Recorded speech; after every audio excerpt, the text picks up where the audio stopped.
Welcome in to Player Profiler Primetime News with Mike Lindberg and Jeremiah Retzlaff. We are diving into the latest NFL action and fantasy football strategies. Get ready for rapid fire updates, major injury news like Jahmyr Gibbs, J.J McCarthy, and Hollywood Brown. And then we will dive into the outlooks in Bullish Bearish Segment. The highlight of our show, though, our intense combat zone debate. Today, we are going in and out on Zay Flowers. So, without further ado, let's get this party started with our top stories.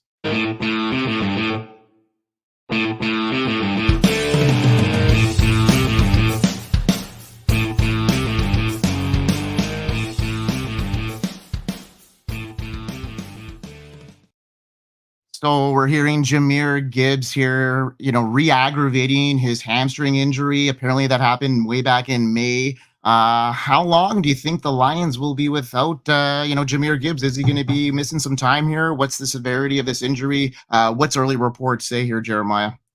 All right, well, hopefully everybody's got insurance because it is fire hydrant season. We are drinking from a fire hydrant, just rapid fire news, injuries galore. You have different players that you want to talk about, but then you're seeing players get injured. It kind of reminds me of Jim Carrey in Ace Ventura, where he's like, hey, throw me a spear, and they throw another one, and he's got two in his legs, and he's just hurting on both sides. We have so much coming in, but here we are, wrap it out. Jahmyr Gibbs. This hamstring injury will shut down Jahmyr Gibbs until week 1 at the least. The preseason is over for Jahmyr Gibbs. Adam Schefter seems cautiously optimistic based on what he's heard that Gibbs will be ready for week 1. I'm of the mind that the Lions will be cautious, and you could see Gibbs miss a game with week 2 and 3 being a ramp up. Recall that head coach Dan Campbell mentioned a few weeks ago time away that Gibbs had from the team from nursing a minor leg injury. I think Gibbs was trying to push through something minor and aggravated this hamstring further. This sounds a lot like what Marshawn Lloyd did. Now, Gibbs on underdog goes at 12.6. There will be a dip for him. I've seen it already happen in some draft rooms that people have posted. He's in the first round as RB4. Remember last year that it took Gibbs some time to ramp up. The first 4 weeks, Gibbs didn't finish higher than RB19. He had 4 top 3 weeks from week 7 to 10. Gibbs had 6 top 3 weeks or better last season. Gibbs finished as the RB10 last year. But recall he had a truncated time where he ramped up. So I am not scared off of Jahmyr Gibbs. However, I am increasingly likely and am amenable to clicking the button on David Montgomery in these drafts. When I did Coach's Corner, I talked about how it was a week or two ago, whenever I covered the Lions, how David Montgomery would be a top 12 running back in a given week should Gibbs miss time. And I expanded out even more to week over week, a longer stretch, the entire season. David Montgomery would be a weekly top 12 play. David Montgomery was RB17 in 2023. He's going as RB18 here in 2024 at the 6-7 turn. Expect David Montgomery to creep up through these underdog drafts. And then, of course, as your redrafts are picking up, dynasty season is back, but redraft season, and a dynasty never goes away, but it's ramping up to where we'll be starting to be a lot more active. But redraft leagues are going live. David Montgomery is going to be a pivotal click in these drafts. All right. So this will also crystallize more usage for Amon-Ra St. Brown. All right. As if he needed anything else to tip in his favor. Amon-Ra will eat regardless. Mike, on our combat zone where you took Amon-Ra and I had CeeDee Lamb, part of my argument was comparing the talent surrounding St. Brown and Lamb. So if you take Gibbs out of the picture, that will boost Amon-Ra St. Brown and give him a better shot at matching up with CeeDee Lamb. Fortunately, the votes got tallied that week for our poll. Sam Laporta solidifies even more as well. All the studs get to eat their share, and now is the time for Jameson Williams to make in this make or break season. Now, Mike, pivoting over to another electric offense, Marquise Brown is injured for the Chiefs. What's our outlook for the Chiefs wide receiver and the room around Patrick Mahomes? Well, his first game as a Chief took a bad turn when he hurt his shoulder in a very first play against the Jacksonville Jaguars. The injury is called a sternoclavicular joint dislocation. That was a tongue twister. I nailed it. It's serious because it's close to important blood vessels, which meant he had to go to the hospital right away. The good news for the Chiefs, though, is the doctor got the joint back into place without surgery. But right now, it was revealed today that he's going to miss 4 to 6 weeks with this injury. Without Brown, the Chiefs' high flying offense will need to adjust. They were just adjusting already with Brown being that go to guy on the outside there. Rashod Rice and rookie Xavier Worthy are expected to step up in their place. Worthy, especially, might get more chances to make big plays because he has very similar skill set to what Marquise Brown would be. I think that's the future plan. Xavier Worthy, now he's being catapulted right into that role to start the year. I was very bearish on Xavier Worthy. I said it on this show, but now this gives him that opportunity. His ADP is going to rise up here. Coach Andy Reid gave us an update, and now we know 4 to 6 weeks without Brown. Travis Kelce will likely need it to get more targets. If he didn't get him anymore, he's getting them now. And the Chiefs will need to rely on Rice, Worthy, and maybe a rotational thing with Mecole Hardman and potentially Sky Moore. Who knows? Rice might face a suspension due to off-season issues, but I don't think it's going to happen this year. This injury opens up these opportunities. Now, Xavier Worthy, the second-year player, Rashod Rice, Worthy, we talked about his college performance in the past. His current ADP could become a more valuable fantasy asset. Meanwhile, Rice's ADP is sitting at, wide receiver 37. His spot is, going to be more prominent. His ADP is going to rise, and Brown's ADP will fall down. So we have to be on top of that and be checking that as this preseason continues to develop and see how Xavier Worthy's been making these big splash plays in camp already. Now it's his time to actually have that opportunity. So we'll see if he can seize it with this opportunity. So folks, if you're enjoying the show, don't miss out on more exclusive content. Subscribe to Player Profiler, the YouTube channel at Player Profiler News. Follow us, continue to follow us on X at profiler_NFL, and visit it on our website at www.playerprofiler.com/news for all the latest and breaking news and impact on fantasy football. You're going to stay ahead of the game with Player Profiler. Now, Jeremiah, some more unfortunate news on the injury front. You mentioned it earlier. This is just a steamroll here. Now, J.J. McCarthy, after a kind of promising, debut and training in his preseason game here, after a shaky start, he made some really nice throws. He went for it on some downs there that I thought, was important, that he was going to have to make some throws through an interception there. But, surgery on his meniscus, that's going to develop, that's going to hinder his development. What do we got going on here? Give us the update on JJ. So J.J. McCarthy was throwing dots and lasers in that preseason game. So you just got a little bit of a taste. I saw some jokes about Aaron Rodgers running out with a flag. That's how J.J. McCarthy's preseason went out on X.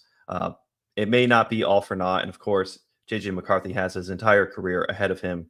It's a torn meniscus. Will it be a trim or a complete repair? The trim is a matter of weeks, and the repair is a matter of months.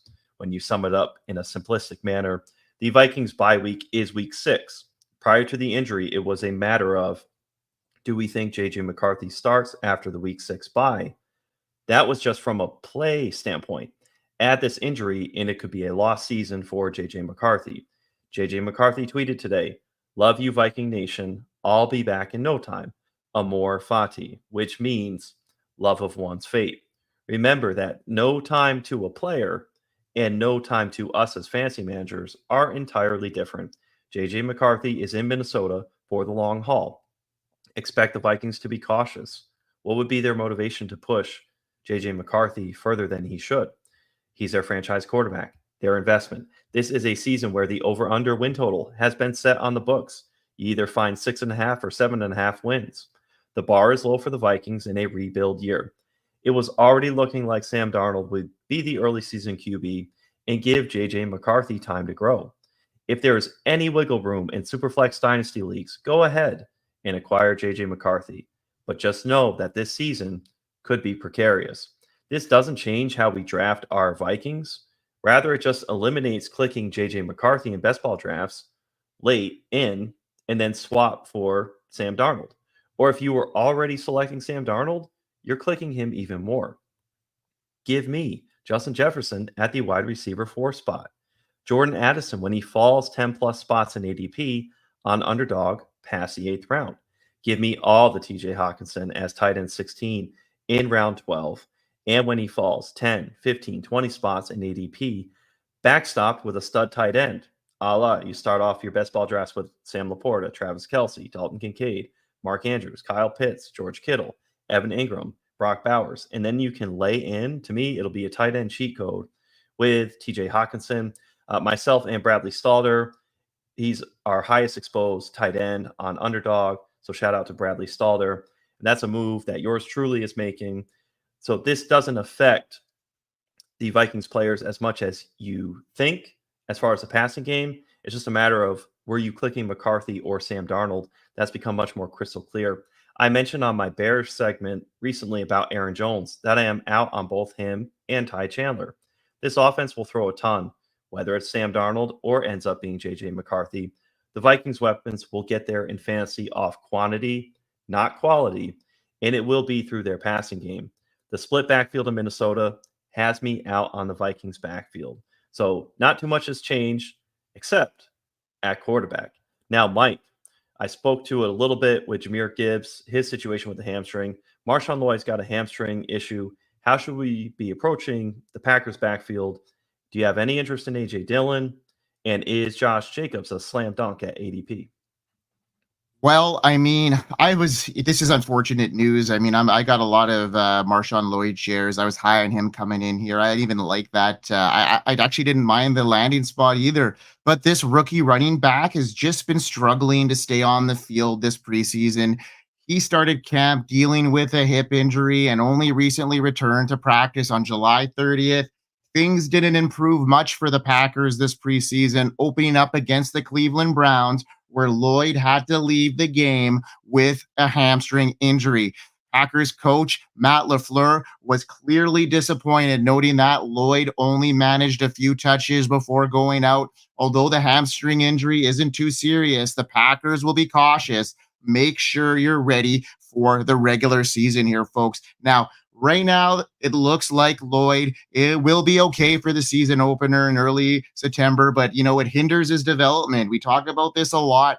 When these rookies are trying to make that jump to the NFL, it takes time. Preseason action, training camp. Those are really important reps to be getting. When guys are coming into camp injured already, it's a different story.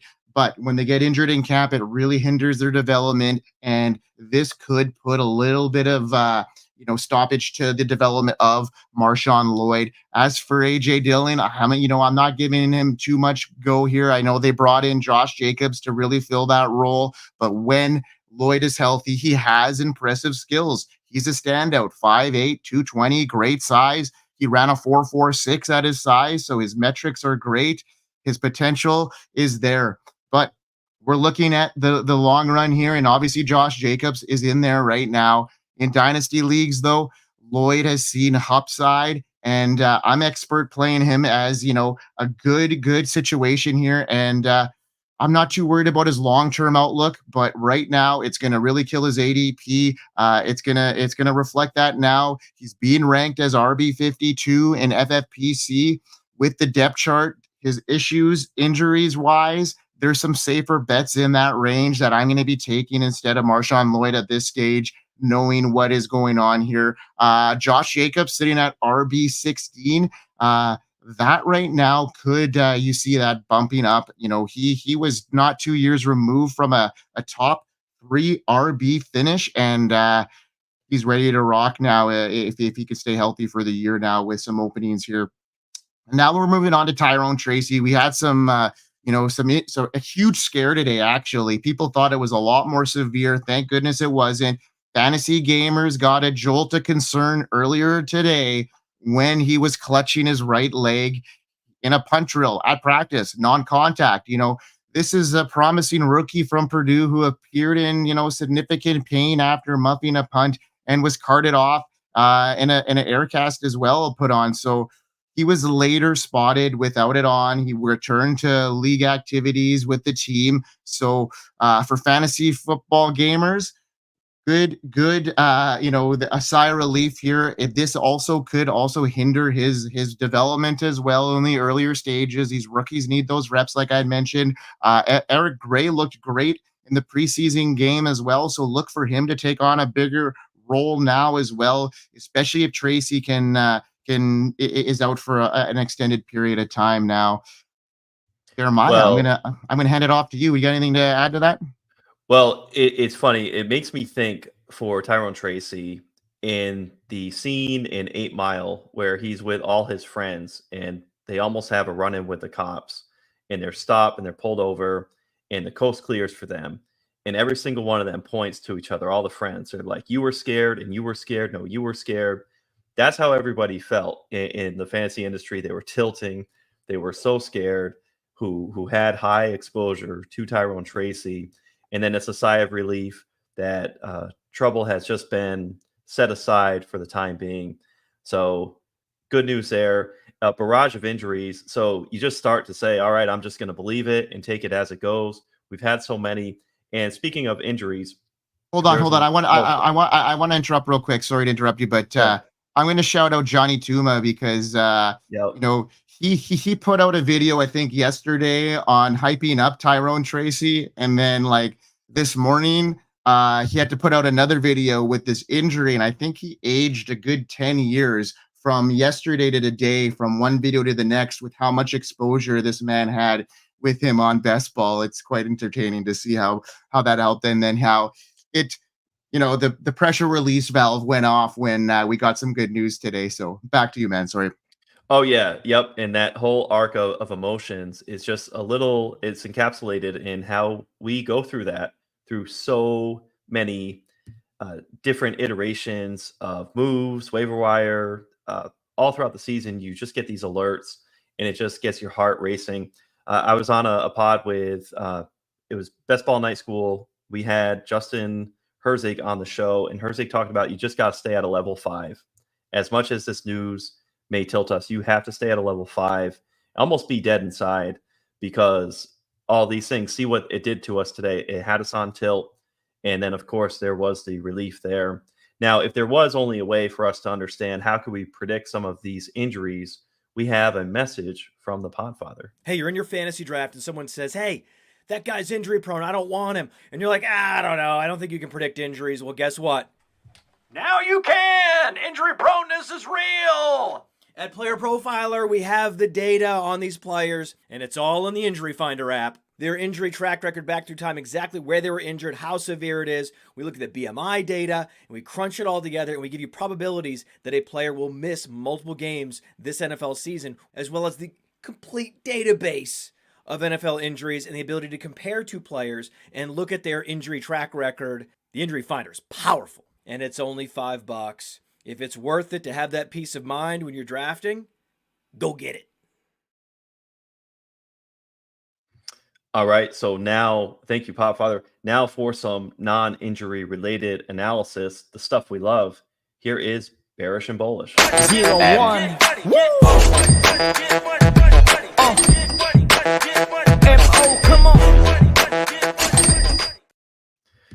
All right, we're talking a bull market here on my side. Mike is going to go bearish. I'm going to go with Rashod Rice. Now, I was going to do this segment on Terry McLaurin, but it is so difficult to talk about Terry McLaurin without mentioning Jaden Daniels. With the barrage of the injury news, we'll push Daniels and McLaurin to another week. Just know that yours truly is in on them. Rashod Rice has been going in the 6th round on Underdog, and he has crept into the 5th round.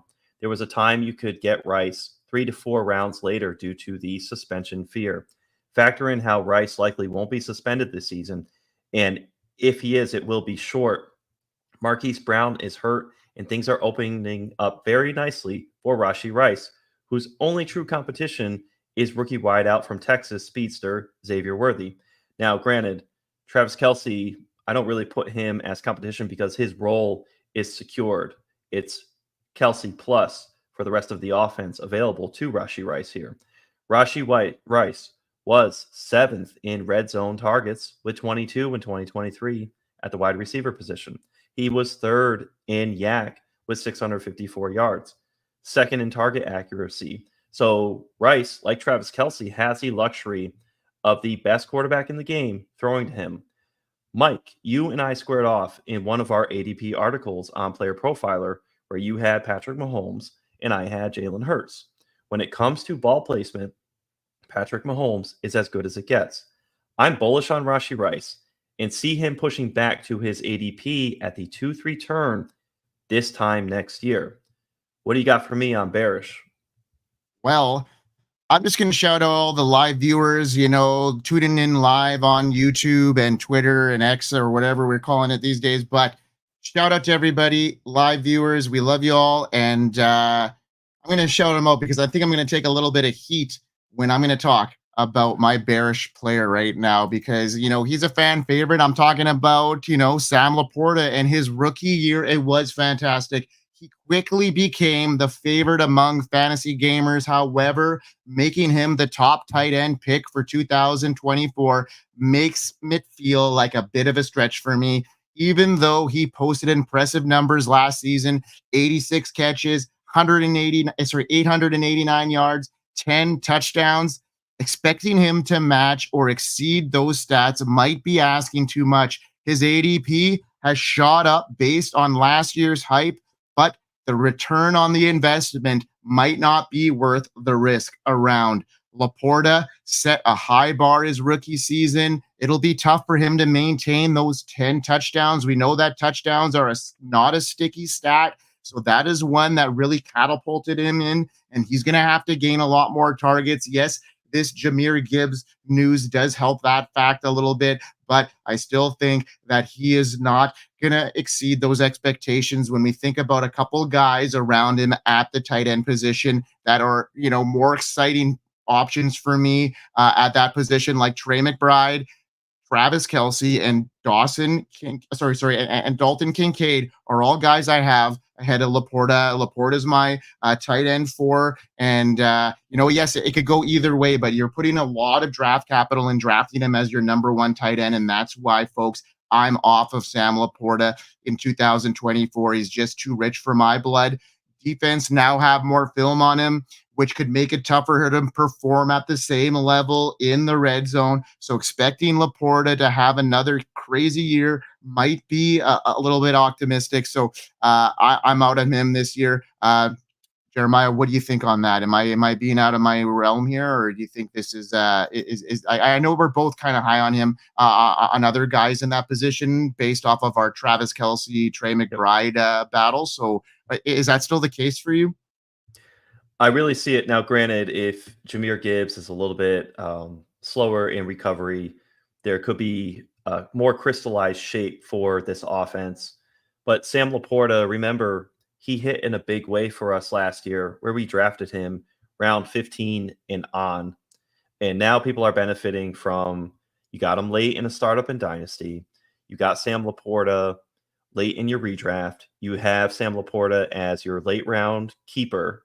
So people aren't having to pay the second year cost for those leagues. They've already inherited Sam Laporta. Now, if you had to go back and pay up the price at ADP now with Sam Laporta, whether he's going, mostly he's been living in the 3rd round on Underdog. I've seen him go into the 4th round.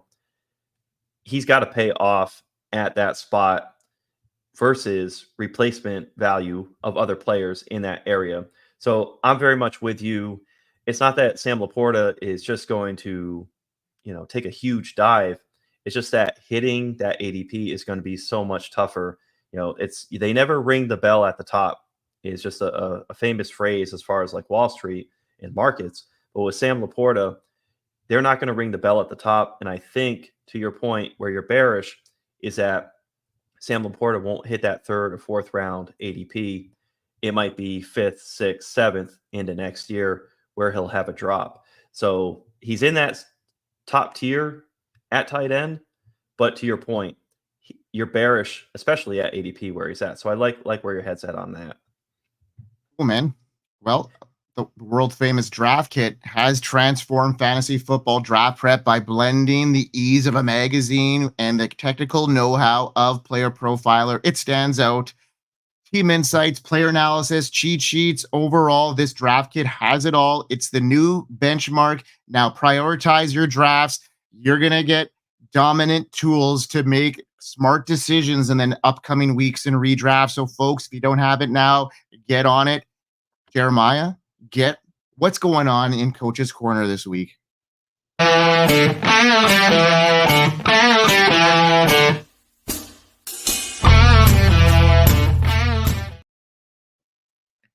All right, let's grip and rip on the Bengals. Cincinnati Bengals. Jamar Chase goes as wide receiver 3, 4th overall. It sounds like he's having some contract issues. 145 targets was 11th, as well as his 100 receptions was 11th at the wide receiver position in 2023. Jamar Chase was 8th in red zone targets last year with 20, and he had 100% route participation. There's no question Jamar Chase will be on the field. I thought it was interesting, only 25.8% slot snap participation. I would like to see Jamar Chase move more into the slot, a la CeeDee Lamb and Amon-Ra St. Brown. Joe Burrow only played 10 games last year, so Jamar Chase's production will skyrocket with a fully healthy Joe Burrow.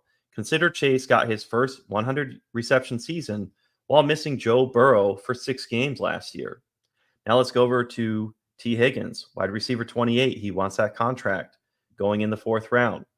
T. Higgins had a down year last season while missing 5 games. Higgins, 11.5 fantasy points per game, was 40th at the position. If he wants that new deal, he's going to have to get those numbers up. The bright spot was 4 weeks as a top 10 wide receiver in fantasy last year. So the spike weeks do exist for him. Overall, Higgins needs to a fully healthy season for himself and Joe Burrow. They need each other. I mean, imagine that, right? Teammates. Joe Burrow goes in the 8th round as QB8 on Underdog. Joe Burrow is good with the Cincinnati Bengals stacks. However, give me Jordan Love, Dak Prescott, Jaden Daniels, Caleb Williams over him for fantasy. 5 of his 10 games, Joe Burrow last year was QB 14 or better. So I'm looking at the glass half full scenario. But in comparison, ready? Deshaun Watson had 4 top 14 games in 6 games last season. So Deshaun Watson goes as QB 20 in round 13, 5 rounds difference later than Joe Burrow. Another bad injury, and we could be talking about Joe Burrow as another Andrew Luck. I am more bearish than others on Joe Burrow. So versus market, I am lower on Joe Burrow. Chase Brown now, RB28 in the 9th round on Underdog. Chase Brown, he's not burying Zach Moss yet based on preseason play. Give me the Chase Brown, though, as a ceiling 40% archetype player. The guy who can break off long runs and be utilized in the passing game. Brown is the type of running back we see fade from efficiency when used too much. So in comes Zach Moss. Directly the very next running back, RB29 in round 9. Expect Zach Moss to get more touchdown equity in this backfield than drafters would like. The sexy pick and click is Chase Brown. However, expect more of a committee than you'd like with Zach Moss in town. Now, Jermaine Burton, wide receiver 76. In the 15th round, he goes. Burton. Andre Yoshivas is getting slot snaps in camp and starter reps. You'll have a difficult time getting Burton above Chase and Higgins. And the Bengals aren't going to be running some mass amount of 4 wide receiver sets. Give me Jermaine Burton in Dynasty, but in 2024, expect more Andre Yoshivas than you would like. Now to Andre Yoshivas, wide receiver 84 in round 17. I got Yoshi free in all my Dynasty leagues. Very happy about that. And ask Bradley Stalder about him. He's very high on Yoshivas. He will be such a satisfying waiver wire pickup in Dynasty for those who got him for next to nothing. And I'll be one of those people. Joe Burrow says that Yoshivas is going to have a big year and that he is able to do it all. This is a good play with Tyler Boyd out of town. great late round best ball dart throw. Now take in Mike Gesicki, tight end 27 in round 18. Eric All is the dynasty play, and that's going to factor in hopefully health for Eric All. But the here and now is Mike Gesicki. Gesicki is the perfect third tight end in builds where you just need a guy to fill out your tight end room. Mike, what do you think of what I got to say on the Cincinnati Bengals? I think you nailed it. I think you really did a great job breaking it down. I really like your Jermaine Burton take. I thought he was ready, but with all this Joseph hype now, it's looking like he's gonna solidify himself a role there, and that could be a long-term gain for the Cincinnati Bengals when you think about it. There's some contracts up here. T. Higgins is probably not going to be a Bengal next year, and they still haven't signed Jamar Chase long-term. So this guy could carve himself out a role, and that was a savvy pickup on by a couple of savvy sharks in the leagues here. But folks, just take it for what Jeremiah says here. He's putting his money where his mouth is, and he's taking his takes and he's performing it. So he's not just saying stuff. He's doing what he's actually doing, and he's getting the results. So that's what this is all about. Now let's get into this week's Chef's Table.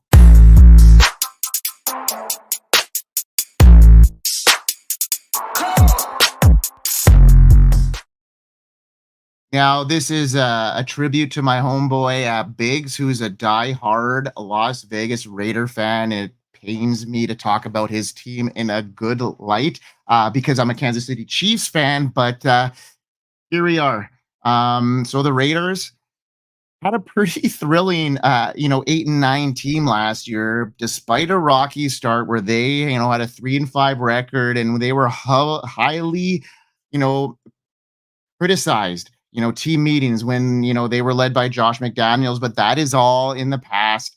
Former linebackers coach Antonio Pierce stepped into the interim head coach and guided that team to a really strong finish under his leadership. The Raiders won 5 of their last 9 games, including thrilling victories over West rivals. We know they beat us on Christmas Day, and that helped change this Chiefs season and kind of gave them the kick in the ass that they needed to go on and win the Super Bowl. But the Raiders look to build off that momentum from last year. Their defense is looking formidable. We know that already. There's been a lot of hype coming from the draft. After they added some promising talent, Georgia tight end Brock Bowers, New Hampshire running back Dylan Labe. All of these guys are going to make an impact. They made some adjustments to their offensive line by getting Jermaine Ula-Munar. So a lot of things are happening here for them to bounce back and have a decent competitive a year in a division outside the Chiefs that's up for grabs for that second spot. So the quarterback situation might look rough at first, but there's some reason to feel hopeful about, yes, Aiden O'Connell. After a chaotic 2023 season where Jimmy Garoppolo and Brian Hoyer coming out and going, O'Connell emerged as a bright spot. He had a shaky start, but really turned things around, finishing strong and a lot of promise. O'Connell's late season performances were impressive. He ended the year with 4 touchdowns and no interceptions in a huge win against the Chargers. The Raiders have some key changes to their coaching staff, bringing in experiencing guys, names like Luke Getsy, Marvin Lewis, Joe Philbin. There's a lot of situations here that are going to be good for the players around this coaching staff. On top of the coaching upgrades, they made some smart moves in the draft. So I'm looking for Aiden O'Connell to be the guy in this situation. He's the more talented one out of the two. And I'm putting my flag plant there. I think he's going to outright win that quarterback room. Judging by, the people that I have low down in the Raider land, they're all in agreement here. So let's go Aiden O'Connell. Now let's move on to the running backs. Zamir White is a player you should definitely be targeting in your drafts, in my opinion. After a showing for the Raiders, he was the lead back. And after the preseason game, it is looking like he is going to be carrying the load with Josh Jacobs now in Green Bay. Even with Alexander Madison and Dylan Labe joining the team, White remains the top choice. It's evident so far. Madison had a lackluster season under 4 yards per carry, and he doesn't pose a big threat, in my opinion, to White's workload. So with Jacobs gone, White's solid finish to last season, the looks he's getting in preseason game, and he's in a prime spot to be a contributor for that Raiders offense. Yeah, they may not score a lot of points based off their defense, but they're going to be in volume plays. He's going to have a lot of volume, and volume is what we're looking for the running back position now. Wide receivers, we're coming back. Devontae Adams had a huge year last year, had a lot of targets. He finished the year with over 100 receptions, 1,500 yards, and a league high 14 touchdowns. He's still the team's top target despite a dip in efficiency last year, finishing below 80 receiving yards per game for the first time since 2017. He remains still a fantasy force to come this year. Jacoby Myers, who joined the Raiders last year from the Patriots, also figures to be prominently involved in the passing game once again. But there's some secondary guys that could play some roles as well, like Trey Tucker. But I'm excited for what I saw from Brock Bowers in that preseason game. They used him in every type of formation I was looking for. They had him in the backfield. They did him up the middle. So there was a lot of situations that I really liked what I saw in Brock Bowers' game. And he's going to be a game changer potentially in 2024, going under the radar because of his landing spot. But if the Raiders use him the way that they did in this game, he could have some really, really light up games in 2024. We know he's a force. He had a PFF grade of 94.1 and he was just out lights out. So Brock Bowers is a player you don't want to miss out on later on in drafts, especially if he continues this. So keep an eye on him, folks. And that's kind of the wrap here for the Las Vegas Raiders. Now, Jeremiah, how did we do last week on our Twitter poll on our combat zone? What were the results that we were looking for here? So very nice. If to recall, we went Malik Neighbors for myself, and then you went with Marvin Harrison Jr. And it's cool to see the poll results. Rome Odunze was the third option. He just kind of got like the independent vote, right? In a presidential election, the independent vote might get a percentage of points, but nothing crazy, right? So we're here in the 40s. These are like presidential numbers when they put up poll numbers. Yeah. And Marvin Harrison Jr. gets 46.4%. He's the clear top dog as far as ADP and where he's come out of college. The pedestal where Marvin Harrison Jr. is, it's earned, it's there. But Malik Neighbors is on his heels. He's there at 42.9%. So it's very sharply and tight. I kind of expected, based on, we both made valiant points about both players. It really is easy to do. So shout out to Malik Neighbors and Marvin Harrison Jr. But what you got out of this, what I think you're getting is this moment in time where people are understanding how much Malik Neighbors is coming on. Every single day, the New York media, it can be a detriment or it can be a positive. When it's good, it's great. And Malik Neighbors is going off and you're seeing that visual. It's in front of you every day. The Arizona media just is nowhere near what there is for New York. So you're almost seeing just this absenteeism as far as the visuals that are out there. It's very hard to ignore what's gone on for Malik Neighbors. And you might even have some people just like, hey, is Marvin Harrison Jr. kind of doing anything? He's going to go off. He's going to eat.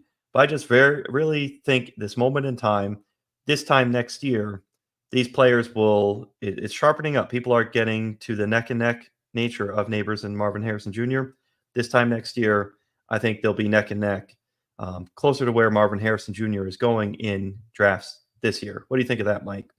I think you're right on there again. So we haven't really disagreed on much today. But let's get on it, man, because, it's never a smooth show when there's a combat zone about to go down. So let's hit up that intro, brother. It's go time. It's go time. It's go time. We going up. We go. So All right. Oh, go ahead there. You intro Yeah. this one. so Mike, he's been talking. I'm going to give his voice just a little bit of a rest. I'm out on Zay Flowers. He's in. All right, a boopity boppity. We're speaking Italian tonight, and I'm going to start off with being out on Zay Flowers. I'm out on Zay Flowers at his ADP. The click test is what does it for me, combined with some scenarios that I will lay out. First, when clicking Zay Flowers at ADP, I only feel good when I am building some wild Lamar, Andrews, and Zay stacks correlating with the Houston Texans players. Early round 4 is rich for me. 12.9 fantasy points per game was 31st at the position last year. Dwayne McFarland talks about the best indicator of future performance is past performance when it comes to fantasy football. Zay Flowers was 81st in ADOT, 75th in yards per reception at 11.1. His target premium was ranked 57th. Zay Flowers will get boxed out by Mark Andrews and Isaiah Likely. Combine that with Lamar Jackson, he will call his own number while enriching King Henry in the backfield in the red zone. Lamar will yield to Derrick Henry and even Justice Hill in the red zone.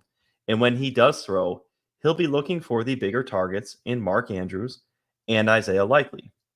Zay Flowers should be going in the 7th round. I am bearish. In Dynasty, you will see not every wide receiver will hit. I expect there to be a wide receiver correction this year. The market will shift back to the running back some. Not every wide receiver will fit into that elite tier. Hint back to the combat zone we just talked about with Malik Neighbors and Marvin Harrison Jr. You're going to fit players in. Players got to fit out. I am out and fading Zay Flowers at ADP in 2024. What do you got to say to that, Mike? This is why I am in on Zay Flowers. You made some decent points there, but he was picked 22nd overall last year in the 2023 draft, first round draft capital, and he made a big splash right away. So one of the biggest metrics we're looking at for future success is, their rookie season. And if they get over that 600-yard threshold, then we're talking. And that's exactly what Zay Flowers did with a new offensive coordinator now, Todd Monken. He is going to be pushing for a more pass-happy game plan.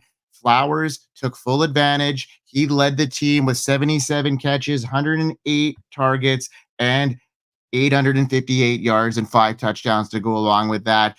He had some rushing upside too because he's used in the backfield as well. The Ravens have been known as, a very run-heavy approach, but Flowers established himself last year as a key player. The team didn't bring any big-name wide receivers, and with Mark Andrews and Rashod Bateman still around, Flowers will remain a top target. Even though Derrick Henry's arrival might shift some focus back to the run, Flowers' talent and role in the offense make him a must-standout player. He had a solid 24% target share last season, which crept up near the end of the year, and I'm expecting that to increase a little bit this year. He could be a high-end wide receiver too, and with more upside than that. So Flowers showed last season he's a playmaker, averaging 7.1 fantasy points per game, but his numbers soared when Andrews was out. We know that Andrews is back, but he's a year removed from, being in that role. And his second year, he's set to have a bigger role, and he'll be involved in more plays, more run-pass options. Lamar Jackson, Derrick Henry should boost his fantasy value with his current ADP in the 4th round. I think he's a great pick with high upside for steady improvement as the team's number 1 wide receiver with a clear path for more targets, a key role in Lamar Jackson's offense. Zay Flowers is set to have a standout second year. His solid rookie season combined with increased role, good draft capital, good draft value. He's ready to break out year 2. That could pay off big time in your fantasy leagues. And that's my opinion, Jeremiah. We're going to find out what the viewers think. Yep. Are they in or are they out on Zay Flowers next week? And just to put a little bow on my end, when I talked about where I think Zay Flowers should go, here's some guys off the rip that I'm reading off Underdog right now who are going behind Zay Flowers in ADP, just to give the viewers a practical example. Give me Travis Kelce, give me Amari Cooper, And I'm not even including quarterbacks in here. Travis Etienne, George Pickens, Trey McBride, all the way down to Terry McLaurin and Rashod Rice. I would take them all over Zay Flowers. So we'll see what the viewers have to say as far as votes on that. And I will just say, if you're enjoying the show, please tune in to @Player Profiler News, playerprofiler.com/news for all the latest breaking news and its impact on fantasy football. Stay ahead of the game with Player Profiler. We talked about Johnny Tuma, having to go up and down all the highs and lows of Tyrone Tracy Jr. You're getting that action, that insight. We have a recent article on Jalen McMillan and how he's rising up, a sneaky play. I know Biggs is a huge fan of Jalen McMillan, so you're getting good insight. And as Mike had said before, we've all got skin in the game. And what's really been fun is the takes that Mike has. It'll be different than something that I might feel, but I always see reasoning behind it from Mike. And that's what you're always getting, that insight on Player Profiler and on Player Profiler News Desk. You're getting a lot of the why. So you're getting what's happened, what is happening, but you're getting advice forward. So like and subscribe to the show. Mike, you got anything else for us today? No, man. It's been a lot of fun. There's a lot of news happening, so it's going to continue to be hot, and news is going to continue to go. The season's around the corner, so folks, be sure to be prepared for your drafts. That's what it is all about. So how do we do that? Draft guides, plenty. Do mock drafts. Do everything you can to stay focused for your drafts, and remember to subscribe and follow us because we're cutting edge. Hey, and I promise next week to talk some junk. Good. It's some trash talk for Jaden Daniels and Terry McLaurin. Book it. Okay. From the Podfather to you, I deeply appreciate you tuning in. And many ask, what can I do? What can I do to help support the hosts, the research they do, the production costs? Go to playerprofiler.com, Dynasty Deluxe, World Famous Draft Kit, Rankings, DFS Dominator, and of course, data analysis. Subscribe to any one of those, and you support all of us and take Player Profiler to the moon.